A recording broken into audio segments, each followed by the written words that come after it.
En 1914, Gran Bretaña controlaba casi una cuarta parte de la superficie terrestre del planeta.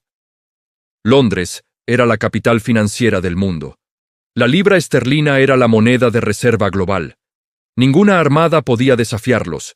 Ningún imperio había sido jamás más rico. Parecía invencible. Parecía eterno. Pero entonces tomaron una decisión, una sola decisión, y esa decisión les costaría todo. En menos de 30 años, Gran Bretaña estaría en bancarrota, su imperio comenzaría a disolverse y su moneda dejaría de dominar el escenario internacional. En su lugar, surgiría una nación que ni siquiera había existido 2 siglos antes. Esta es la historia de cómo ocurrió eso, y de por qué ningún imperio, por poderoso que parezca, está realmente a salvo de su propio error. Para entender cómo Gran Bretaña perdió su posición, primero hay que comprender en qué consistía realmente esa posición. En 1914, Gran Bretaña no era simplemente poderosa, era el eje alrededor del cual giraba la economía global. El Imperio Británico abarcaba 13 millones de millas cuadradas. India, Canadá, Australia, grandes porciones de África, puertos estratégicos en Asia, y 1 de cada 4 seres humanos vivía bajo dominio británico. El mapa mostraba poder, pero el verdadero poder no estaba en el mapa. Estaba en lo que el imperio había construido por debajo. Gran Bretaña se había industrializado primero. Mientras otras naciones seguían siendo agrarias, los británicos ya tenían fábricas, ferrocarriles y barcos de vapor. No solo fabricaban productos, creaban los sistemas que movían esos productos por todo el mundo. La Royal Navy protegía esos sistemas con más de 300 buques de guerra y el llamado estándar de 2 potencias, la política que exigía que la Armada Británica fuera más grande que las 2 siguientes armadas combinadas. Nadie podía amenazar las rutas comerciales británicas, y precisamente por eso, todo el mundo dependía de ellas. Y luego estaba el dinero. La libra esterlina estaba respaldada por el oro, era estable, confiable, dominante. Si querías hacer negocios internacionales, los hacías en libras. Si necesitabas un préstamo, ibas a Londres. Gran Bretaña no era simplemente un imperio, era el banco del mundo, la fábrica del mundo y la policía del mundo al mismo tiempo. Parecía un sistema imposible de derribar. Pero al otro lado del Atlántico, una nación más joven observaba todo con atención. Estados Unidos en 1914 no era una superpotencia, al menos todavía no. Era grande, rico en recursos, pero aislacionista, militarmente débil según los estándares europeos y económicamente dependiente de los mercados europeos. Los estadounidenses aún miraban a Europa en busca de cultura, finanzas y validación. Sin embargo, eso estaba a punto de cambiar, porque Gran Bretaña estaba por tomar una decisión que no solo afectaría su futuro, sino que destruiría los cimientos mismos de su poder. La decisión no parecía peligrosa en aquel momento. De hecho, la mayoría de los líderes británicos creían estar haciendo lo correcto. Pero así es como caen los imperios. No por un enemigo visible, sino por una elección que en su momento parecía necesaria. El 28 de junio de 1914, en Sarajevo, el asesinato del archiduque Francisco Fernando desencadenó una cadena de decisiones diplomáticas que, en cuestión de semanas, arrastraron a Europa hacia la guerra. Gran Bretaña decidió intervenir. Existían compromisos derivados de tratados, intereses estratégicos en el continente y la percepción de que Alemania estaba alterando el equilibrio de poder europeo. En ese momento, participar en el conflicto parecía una medida lógica para proteger su posición. Sin embargo, la guerra que comenzó en 1914 no se parecía a las guerras del pasado. Aquellos conflictos habían sido limitados en duración, recursos y alcance. Esta vez, el enfrentamiento absorbió sociedades enteras. Millones de hombres fueron movilizados, las fábricas cambiaron su producción civil por armamento, y las economías completas quedaron subordinadas al esfuerzo bélico. La guerra dejó de ser un asunto de ejércitos para convertirse en un fenómeno industrial. El costo fue inmenso. En 1918, Los gastos militares británicos alcanzaban aproximadamente 9 millones de libras cada día. Antes de la guerra, la deuda nacional rondaba los 650 millones de libras. Al terminar el conflicto, había escalado hasta superar los 7.400 millones. El país había financiado la guerra hipotecando su futuro financiero. Mientras los recursos se concentraban en sostener el frente, el motor económico que había construido la riqueza británica empezó a detenerse. Las exportaciones disminuyeron, los socios comerciales comenzaron a desarrollar sus propias industrias y las rutas marítimas se volvieron inseguras o inestables. La estructura que había convertido a Gran Bretaña en el centro del comercio mundial empezó a debilitarse desde dentro. Financiar una guerra de esa magnitud exigía algo más que impuestos o bonos internos. El conflicto había consumido las reservas de oro, las inversiones extranjeras y buena parte del capital acumulado durante décadas. Para continuar luchando, el gobierno británico tuvo que acudir al único lugar donde todavía existía liquidez suficiente para sostener el esfuerzo: Estados Unidos. Este fue el momento decisivo. El punto en el que el poder comenzó a desplazarse, no en un campo de batalla, sino en un contrato financiero. Cuando estalló la Primera Guerra Mundial, Estados Unidos proclamó su neutralidad. Aquella postura significaba que el país no enviaba tropas, pero sí mantenía abierta su capacidad económica. En la práctica, esa neutralidad pronto se convirtió en una ventaja estratégica. Mientras Europa consumía sus recursos, la economía estadounidense seguía produciendo y acumulando capital. En 1915, Gran Bretaña y Francia enfrentaban un problema urgente: financiar una guerra que se prolongaba mucho más de lo esperado. Necesitaban $500 millones para continuar comprando suministros. La firma bancaria de JP Morgan organizó el préstamo. Fue el primero de una serie. A medida que el conflicto se extendía, las necesidades aumentaban y los préstamos se multiplicaban. Al mismo tiempo, la industria estadounidense encontró en la guerra un mercado gigantesco. Empresas norteamericanas suministraron acero para armamento, municiones para el frente, alimentos para los ejércitos y petróleo para los vehículos y barcos. Cada envío fortalecía la economía estadounidense mientras debilitaba la posición financiera británica. Para 1917, la deuda de Gran Bretaña con Estados Unidos alcanzaba aproximadamente $4.700 millones. Ese cambio tenía implicaciones profundas. Durante más de un siglo, el flujo de capital había seguido una dirección clara. El mundo pedía prestado a Londres. Gran Bretaña financiaba a ferrocarriles, gobiernos, infraestructuras y comercio internacional. La libra era el centro del sistema financiero global. Sin embargo, la guerra había invertido esa relación. Ahora era Gran Bretaña quien dependía del crédito estadounidense. El poder financiero estaba comenzando a cambiar de manos. En abril de 1917, la posición estadounidense dio otro giro cuando el país decidió entrar en la guerra como combatiente. El apoyo financiero se transformó en apoyo militar. Cerca de 2 millones de soldados fueron enviados a Europa. Eran tropas frescas, respaldadas por una economía intacta y una industria que producía a plena capacidad. Tras años de desgaste, la llegada de ese contingente alteró el equilibrio del conflicto. El estancamiento comenzó a romperse y, en noviembre de 1918, Alemania aceptó la rendición. La guerra había terminado, pero el mapa del poder mundial ya no era el mismo.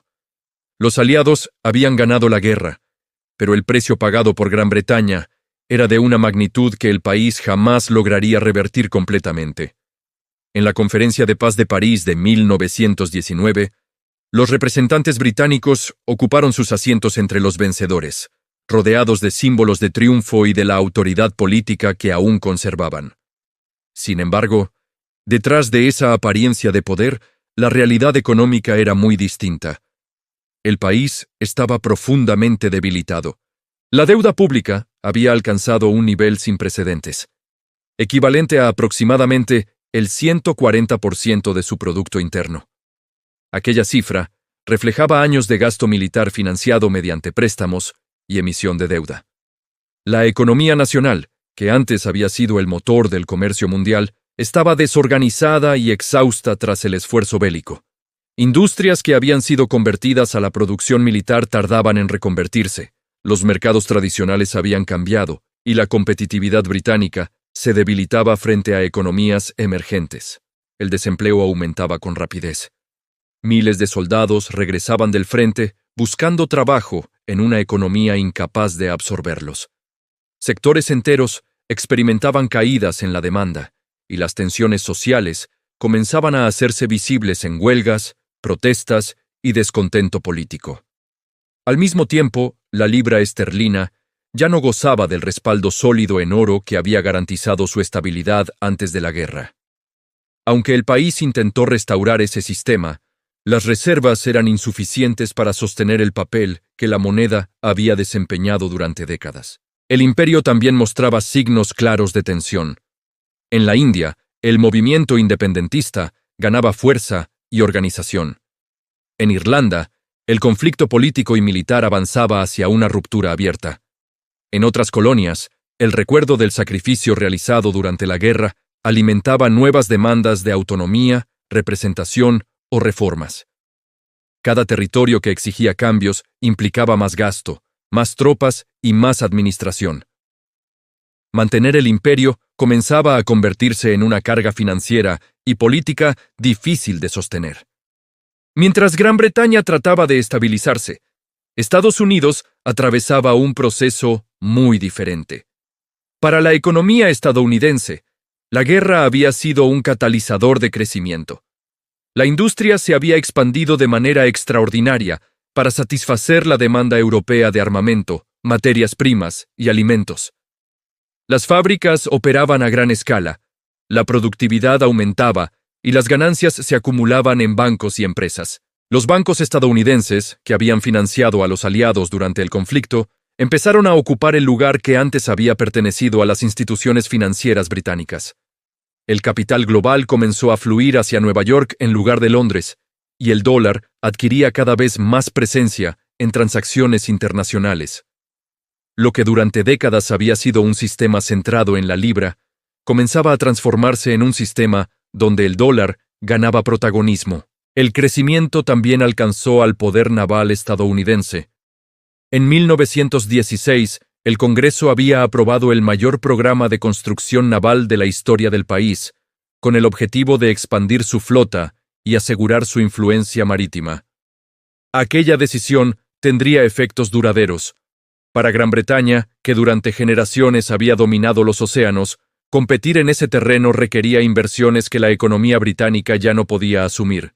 Esa nueva realidad quedó formalizada en 1922, cuando Gran Bretaña aceptó el Tratado Naval de Washington. Por primera vez, el país reconocía la paridad naval con Estados Unidos. Aquello significaba algo más que un acuerdo técnico sobre flotas. Simbolizaba el fin de una era. El antiguo estándar que exigía que la Armada británica superara a las dos siguientes armadas combinadas había desaparecido. El dominio absoluto de los mares, que había sido uno de los pilares del poder británico, ya pertenecía al pasado. La erosión del poder británico se aceleró durante la década siguiente. En octubre de 1929, el mercado bursátil de Nueva York colapsó y la crisis financiera se propagó rápidamente por el sistema económico internacional. La Gran Depresión afectó el comercio, el crédito y la producción en casi todos los continentes. Para Gran Bretaña, cuya estabilidad dependía en gran medida del comercio global y de la confianza financiera, el impacto fue especialmente severo. La caída de la demanda internacional redujo las exportaciones, el desempleo aumentó y la presión sobre la moneda se intensificó. El país apenas lograba estabilizar su economía cuando el mundo se encaminó hacia un nuevo conflicto. Alemania, debilitada por las reparaciones de guerra, la inflación y la inestabilidad política tras el conflicto anterior, había entrado en una etapa de radicalización. El ascenso de Adolf Hitler transformó ese descontento en un proyecto expansionista que pronto desafiaría el orden europeo. En 1939, el estallido de la guerra volvió a colocar a Gran Bretaña en una posición crítica. El país debía movilizarse otra vez, pero esta vez lo hacía con menos reservas financieras, menor capacidad industrial relativa y un imperio que ya mostraba signos de desgaste. Sostener la guerra exigía recursos que Gran Bretaña ya no podía generar por sí sola. El país necesitaba armamento, barcos, aviones, combustible, alimentos y maquinaria industrial. Gran parte de esos suministros debía provenir de Estados Unidos, cuya economía seguía siendo la mayor fuente de producción y crédito del mundo. El presidente Franklin Roosevelt buscó una fórmula que permitiera apoyar a Gran Bretaña sin entrar inmediatamente en combate. Esa solución tomó forma en la Ley de Préstamo y Arriendo, aprobada en marzo de 1941. A través de ese programa, Estados Unidos proporcionaría a Gran Bretaña los recursos necesarios para continuar la guerra, con la promesa de que el pago se realizaría en el futuro. Sin embargo, las condiciones implicaban concesiones importantes. Gran Bretaña tuvo que ceder bases militares estratégicas, compartir desarrollos tecnológicos y utilizar sus reservas financieras para respaldar los suministros recibidos. Parte significativa del oro británico fue enviada a territorio estadounidense para garantizar las transacciones. Además, el país vendió inversiones en el extranjero y liquidó activos acumulados durante generaciones. Aquella transferencia representaba, en términos prácticos, la reducción de una red financiera global construida durante siglos. Al finalizar la guerra, el balance era contundente. La deuda británica superaba ampliamente su capacidad productiva, alcanzando niveles superiores al 250% del Producto Interno. El país enfrentaba una situación financiera extremadamente frágil, con reservas agotadas, infraestructura dañada y una economía dependiente de ayuda externa para su reconstrucción. Ese cambio también se reflejó en el plano político internacional. Cuando los líderes aliados se reunieron en Yalta en febrero de 1945, la distribución del poder era evidente. Franklin Roosevelt y Joseph Stalin definían las principales decisiones sobre el futuro de Europa y el orden mundial posterior al conflicto. Winston Churchill participaba en las conversaciones, pero la influencia británica ya no era determinante. El centro de gravedad político y económico había cambiado. El liderazgo global se estaba reorganizando, y el protagonismo británico comenzaba a quedar en segundo plano. En julio de 1944, cuando la Segunda Guerra Mundial aún no había terminado, pero su desenlace ya parecía claro, representantes de 44 naciones se reunieron en Bretton Woods, en el estado de New Hampshire. El objetivo era definir cómo funcionaría el sistema financiero internacional una vez terminada la guerra, evitando el caos monetario y comercial que había contribuido a las crisis entre guerras. Desde el inicio de las conversaciones, la posición dominante correspondía a Estados Unidos. Su territorio había permanecido intacto, su industria producía a plena capacidad y su economía concentraba la mayor parte del oro mundial. Aquella ventaja material se traducía en poder de decisión. El acuerdo alcanzado estableció un nuevo orden monetario. El dólar estadounidense pasaría a ocupar el lugar central del sistema, convirtiéndose en la principal moneda de reserva global. Las demás divisas fijarían su valor en relación con el dólar, creando una red de tipos de cambio estables que facilitarían el comercio y las inversiones internacionales. A su vez, el dólar mantendría una conversión directa con el oro, lo que ofrecía una base de confianza para el nuevo sistema. La libra esterlina, que durante generaciones había sido el eje del comercio mundial, dejaba de ocupar ese papel central. Para sostener ese nuevo esquema, se crearon dos instituciones financieras internacionales. El Fondo Monetario Internacional tendría la función de supervisar la estabilidad monetaria y asistir a los países que enfrentaran crisis de balanza de pagos, mientras que el Banco Mundial se encargaría de financiar proyectos de reconstrucción e infraestructura. Ambas instituciones establecieron su sede en Washington. Esa decisión tenía un significado político claro. El centro del sistema financiero internacional ya no se encontraba en Londres. La influencia estadounidense definiría las reglas del crédito, la estabilidad monetaria y el desarrollo económico global. Pocos años después, esa influencia se consolidó aún más.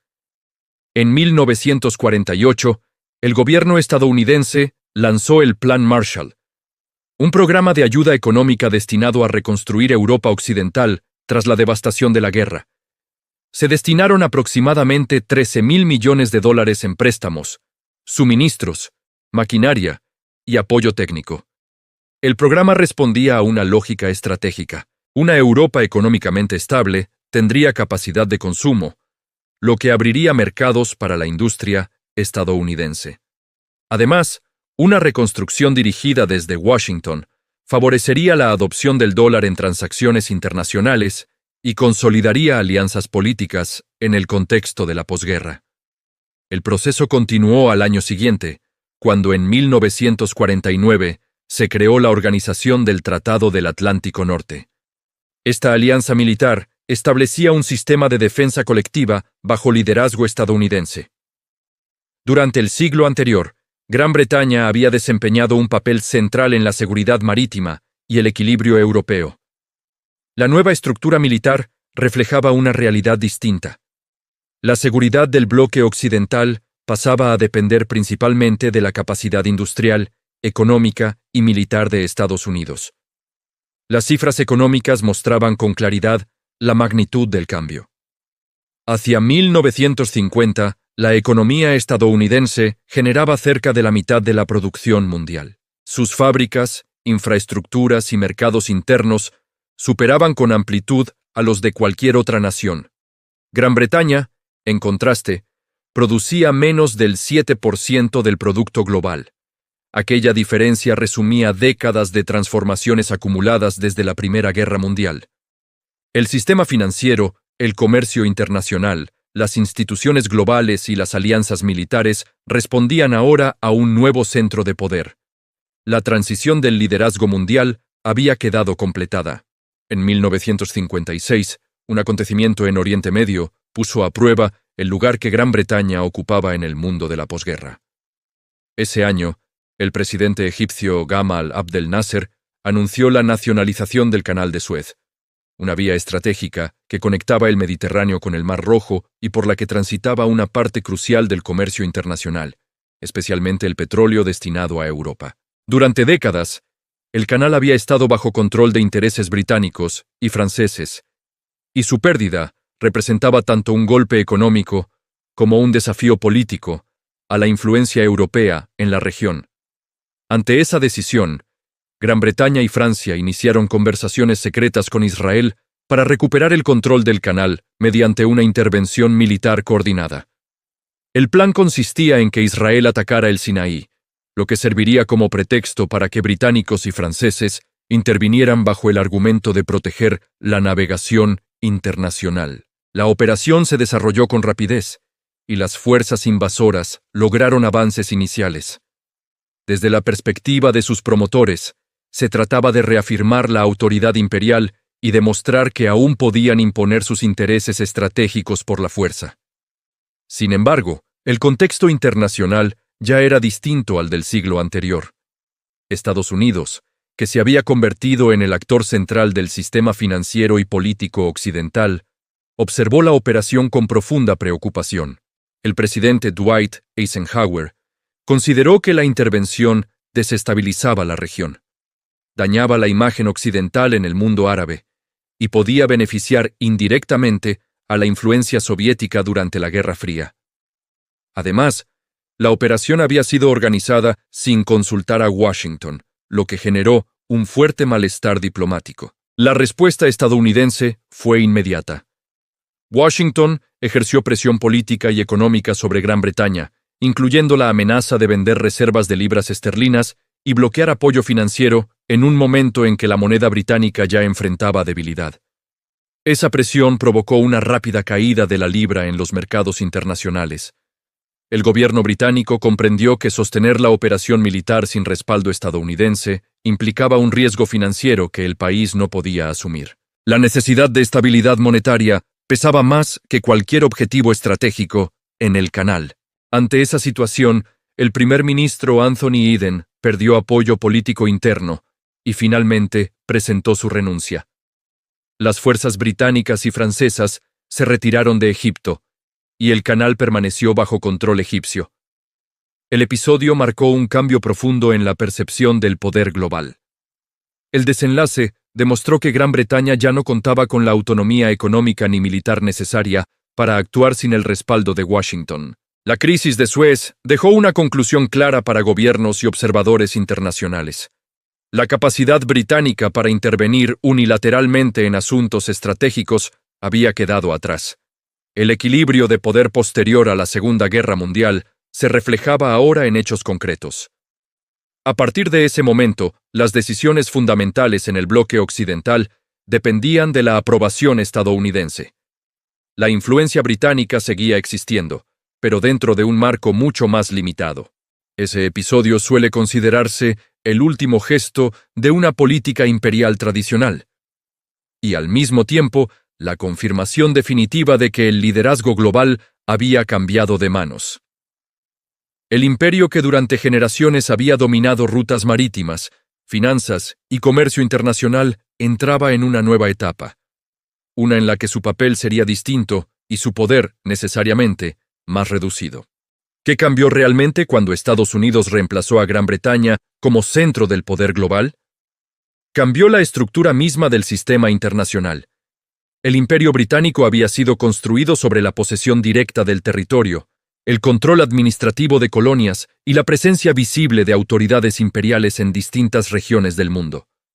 Su poder dependía de gobernar espacios físicos, administrar poblaciones y mantener rutas marítimas protegidas por una flota dominante. Ese modelo había definido el orden internacional durante gran parte del siglo XIX. El sistema estadounidense siguió un camino distinto. En lugar de expandirse mediante colonias formales, se basó en redes de cooperación militar, económica y cultural que generaban influencia sin necesidad de administración directa. Las alianzas militares reemplazaron la ocupación territorial. A través de acuerdos de defensa y tratados multilaterales, Estados Unidos aseguró presencia estratégica en regiones clave sin asumir el costo político y administrativo de gobernarlas. Esa red permitía proyectar poder sin reproducir el modelo imperial clásico. En el terreno económico, la estrategia también difería. El sistema británico había dependido en gran medida de la extracción de recursos y del control comercial directo desde sus colonias. El modelo estadounidense promovió la integración económica global. El comercio, las inversiones y los mercados abiertos se convirtieron en instrumentos de influencia. Las economías que participaban en ese sistema dependían del acceso a capital, tecnología y consumo vinculados a Estados Unidos, lo que generaba interdependencia y alineamiento estratégico. La dimensión cultural desempeñó un papel igualmente relevante. Mientras los imperios tradicionales imponían estructuras políticas, el poder estadounidense se extendía a través de símbolos, hábitos de consumo y productos culturales. La industria cinematográfica de Hollywood, las marcas comerciales, la moda y la música difundían valores, estilos de vida e imaginarios que reforzaban la presencia estadounidense en la vida cotidiana de otros países. Esa influencia cultural operaba de forma constante, sin necesidad de intervención militar. El nuevo sistema tampoco se limitaba a la cultura o al comercio. Estados Unidos consolidó su posición mediante una red de presencia militar global. Con el paso de las décadas, estableció cientos de bases en distintas regiones, desde Europa hasta Asia y Oriente Medio. Esa infraestructura permitía responder rápidamente a crisis, sostener alianzas y garantizar rutas estratégicas sin necesidad de administrar territorios coloniales. La dimensión financiera resultó decisiva. El dólar se convirtió en la principal moneda de reserva internacional, lo que implicaba que gobiernos, bancos y empresas necesitaban mantener reservas en esa divisa para comerciar, invertir o estabilizar sus economías. Esa condición otorgaba a Estados Unidos una influencia estructural sobre el sistema financiero global, muy distinta del control territorial que había caracterizado al poder británico. Además, el orden internacional posterior a la guerra se organizó alrededor de instituciones multilaterales que reflejaban esa influencia. Organismos como las Naciones Unidas, el Fondo Monetario Internacional, el Banco Mundial y la Alianza Militar del Atlántico Norte formaban parte de una arquitectura diseñada en gran medida bajo liderazgo estadounidense. A través de ellas se definían reglas, se coordinaban políticas económicas y se gestionaban conflictos internacionales. El resultado fue un tipo de poder diferente al de los imperios clásicos. El liderazgo estadounidense no se basaba en gobernar territorios, sino en estructurar el sistema internacional. En lugar de poseer el mundo, lo organizaba mediante normas, mercados, alianzas y cultura. Ese modelo marcó el inicio de una nueva etapa en la historia del poder global. Gran Bretaña no desapareció del escenario internacional tras la Segunda Guerra Mundial. El país conservó instituciones sólidas, una economía que, aunque debilitada, seguía siendo relevante y una red de vínculos históricos que mantenían su presencia en múltiples regiones del mundo. Londres continuó funcionando como un centro financiero de gran importancia, heredero de siglos de experiencia bancaria, comercial y jurídica. A pesar del desplazamiento del liderazgo global, la ciudad seguía concentrando mercados de capital, compañías aseguradoras, bufetes internacionales y redes financieras que la mantenían conectada con los flujos económicos mundiales. La influencia británica también persistía a través de otros canales. El idioma inglés se consolidó como lengua dominante en los negocios, la diplomacia y la ciencia, facilitando la proyección cultural del país. Los sistemas legales, inspirados en el derecho británico, continuaron utilizándose en numerosos estados, especialmente en antiguas colonias, lo que mantenía viva una herencia institucional que trascendía las fronteras políticas. Las universidades, los medios de comunicación y la producción cultural británica seguían ocupando un lugar visible en el ámbito internacional. Sin embargo, el papel de Gran Bretaña había cambiado de forma profunda. El país ya no actuaba como eje del sistema global ni como árbitro principal de las relaciones internacionales. Su posición pasó a ser la de una potencia con influencia regional y capacidad diplomática significativa, pero dentro de un marco dominado por un nuevo centro de poder. La relación con Estados Unidos reflejaba esa transformación. Gran Bretaña seguía siendo un socio cercano, con cooperación militar, inteligencia compartida y vínculos económicos estrechos, pero ya no competía por el liderazgo del orden internacional. Esa transición implicaba reconocer una realidad difícil. Los imperios raramente terminan por decisión propia. Su declive suele producirse cuando los recursos que los sostienen dejan de ser suficientes para mantener su alcance. En el caso británico, el agotamiento financiero, la presión política interna y la transformación del sistema económico global habían reducido progresivamente su capacidad de actuar como potencia dominante. La paradoja resultaba evidente. Gran Bretaña no había sido derrotada en las dos guerras mundiales que definieron el siglo XX. Formó parte del bando vencedor en ambas. Sin embargo, el costo material, humano y financiero de esas victorias fue tan alto que el país emergió del conflicto con menos capacidad de influencia que antes. Mantener ejércitos, sostener alianzas, financiar la reconstrucción y preservar el imperio implicó un gasto que terminó erosionando la base económica sobre la que se había construido su poder. El resultado fue un cambio gradual, pero irreversible. Gran Bretaña seguía presente, seguía influyendo y seguía participando en las decisiones internacionales, aunque desde una posición distinta. El liderazgo global había cambiado de manos, y el país que durante generaciones había organizado el comercio, las finanzas y la seguridad mundial debía adaptarse a un orden en el que ya no ocupaba el centro. El poder económico constituye la base sobre la que se sostienen todas las demás formas de influencia. La capacidad militar depende de recursos financieros que permitan sostener ejércitos, desarrollar tecnología y mantener presencia estratégica. El peso político se apoya en la fortaleza productiva que permite negociar desde una posición de estabilidad. Incluso la proyección cultural suele expandirse con mayor facilidad cuando existe una economía capaz de financiar industrias creativas, medios de comunicación y redes comerciales. Cuando esa base económica se debilita, los demás elementos del poder comienzan a resentirse, primero de forma gradual y luego con mayor rapidez.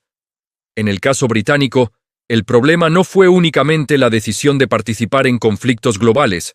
El desafío radicó en asumir que la economía nacional podría soportar el costo de dos guerras totales y, al mismo tiempo, mantener el aparato imperial, la red financiera global y el liderazgo comercial que había construido durante generaciones. Las guerras exigieron movilización industrial, endeudamiento masivo, pérdidas humanas y transferencia de recursos hacia la defensa. Esa presión acumulada terminó erosionando la estructura económica que había sostenido el poder británico durante el siglo anterior. La trayectoria estadounidense siguió un curso diferente. La ventaja no se limitó a su extensión territorial ni a la abundancia de materias primas. El factor decisivo fue la combinación entre desarrollo industrial y oportunidad histórica. El país completó su industrialización en un período en el que la tecnología, la producción en masa y el comercio internacional estaban expandiéndose con rapidez. Además, su participación directa en los grandes conflictos europeos se produjo en fases posteriores, cuando la economía ya estaba consolidada y podía absorber el esfuerzo bélico sin quedar devastada.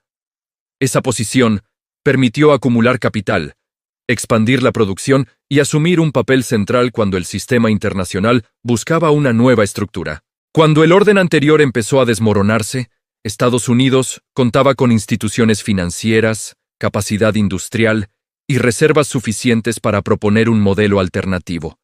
El liderazgo que asumió no surgió únicamente de la victoria militar, sino de su capacidad para organizar el comercio, el crédito y la seguridad internacional en torno a su propia economía. Ese momento de transición marcó el inicio de una etapa distinta en la historia global. Sin embargo, la dinámica del poder internacional permanece en constante cambio. Las condiciones que favorecieron el ascenso estadounidense también pueden transformarse con el tiempo. En la actualidad, el país enfrenta desafíos económicos complejos, incluyendo niveles elevados de deuda, competencia industrial creciente y un sistema internacional cada vez más multipolar. Esos factores introducen incertidumbre sobre la evolución futura del equilibrio global. Al mismo tiempo, otras naciones observan atentamente ese proceso. En distintos continentes, economías emergentes buscan fortalecer su producción, expandir su influencia tecnológica y consolidar alianzas comerciales. De forma similar a como Estados Unidos analizó el declive británico durante las primeras décadas del siglo XX, varios actores contemporáneos evalúan las oportunidades que surgen cuando el orden dominante muestra señales de cambio. La historia sugiere que las transiciones de poder rara vez ocurren de manera abrupta. Suelen desarrollarse a lo largo de años, mediante ajustes económicos, políticos y estratégicos que transforman lentamente el equilibrio internacional. El patrón se repite a lo largo de los siglos porque responde a una lógica profunda. Los imperios ascienden cuando logran generar riqueza de manera sostenida, cuando expanden su producción, su comercio y su capacidad de innovación. Su poder crece mientras pueden financiar infraestructuras, ejércitos, rutas comerciales y sistemas administrativos sin comprometer su estabilidad interna. Sin embargo, cuando esa riqueza comienza a destinarse principalmente a sostener conflictos, burocracias costosas o estructuras demasiado extensas, el equilibrio se rompe. La capacidad de crear valor disminuye, y el esfuerzo por mantener el poder termina consumiendo los recursos que lo hicieron posible. Gran Bretaña vivió ese proceso de forma gradual.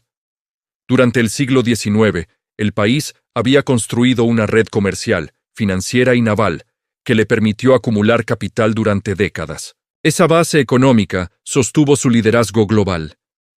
Sin embargo, las dos guerras mundiales alteraron ese equilibrio. La movilización industrial, el endeudamiento masivo, la pérdida de reservas y la necesidad de reconstrucción transformaron la economía británica. El país emergió de los conflictos con menos capacidad para sostener su red imperial y su influencia financiera, aun cuando formaba parte del bando vencedor. Esa experiencia plantea una cuestión relevante para cualquier potencia dominante. El desafío no consiste únicamente en mantener la posición actual, sino en anticipar los cambios estructurales que podrían debilitarla. La historia muestra que las transiciones de poder rara vez ocurren de manera repentina. Suelen manifestarse primero en indicadores económicos, en desplazamientos comerciales, en cambios tecnológicos o en nuevas alianzas internacionales. Detectar esas señales a tiempo puede marcar la diferencia entre una adaptación ordenada y una pérdida abrupta de influencia. El sistema internacional continúa evolucionando. Nuevas economías se industrializan, surgen centros financieros alternativos y la tecnología redefine los equilibrios productivos. En ese contexto, la posición de liderazgo de cualquier nación enfrenta desafíos constantes. La cuestión central no es si surgirá competencia, sino cómo se responderá a ella y qué decisiones estratégicas se tomarán para preservar la estabilidad interna sin comprometer el futuro económico. El mundo mantiene un movimiento continuo. El poder también. Las naciones que ocupan posiciones centrales en un periodo histórico suelen ser reemplazadas por otras en el siguiente, conforme cambian los recursos, las tecnologías y las prioridades globales. Ese proceso forma parte del desarrollo histórico, más que de una visión optimista o pesimista del futuro. A lo largo del tiempo, el liderazgo internacional ha pasado de unas manos a otras, impulsado por transformaciones económicas profundas. La historia avanza impulsada por esas transiciones. Comprenderlas permite observar el presente con mayor perspectiva y reconocer que el equilibrio global siempre está en proceso de redefinición. La historia de los imperios no trata solo del pasado. Trata de decisiones, de economía, de poder y de cómo el mundo cambia incluso cuando parece estable. Comprender estos ciclos permite mirar el presente con otros ojos y anticipar lo que podría venir después. Si este análisis aportó claridad y perspectiva, suscribirse al canal ayuda a que más personas entiendan cómo la historia económica sigue moldeando el mundo actual. Compartir el video permite que estas historias lleguen a quienes también buscan comprender los grandes cambios que definen nuestro tiempo. Gracias por acompañar este recorrido. Nos vemos en el próximo video.